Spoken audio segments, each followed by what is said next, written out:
ninkani waa ninkanaad u jeedaa waa nin gaal ah oo aan diinta islaamka haysan ahdaana wuxuu ku soo baxay nin waalan oo tabaalaysan oo booran dacwo yar ku jira ninkii ayuu soo kaxeeyey caw buu goglay kursi buu dhigay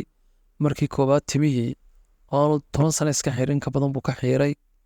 odiga arkaya ilaahay baa u diray quraanku ilaahay noogu sheegay inay dadka u gargaaraan gaalada iyagoo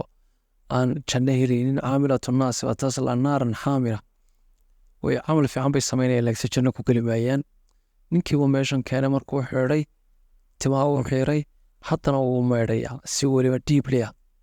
ayuu u meydhayaa wuxuu ka jafayaa wax alla wixii qolof iyo uska ku dhegi jirhkiisa ninkii waa kaa dhalaalay kaa jirtaba qof kala noqday tuwaalkii uu soo saaray haddana waa nadiifinayaa garoo ilaahay unbaa u tiray maryo cusub ugu labisay garan buu xidhay shaar buu xidhay surwaal buu xidhay ninkii waa kaa jirtaba nuurkiisu baxay kaba sandhaloo barooyu siiyey baasha yarna hindidaa ka hesha weedna waa siiyey dadkii oo xaafadoo dhan baa soo ururo way ku farxeen waxay la farxeen ninkan miskiinka ah ee la caawiyey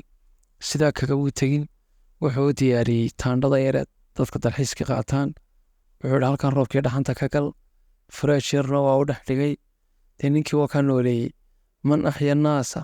kaman axya naasa jamiica qof noole qof dadkooda nooleeyey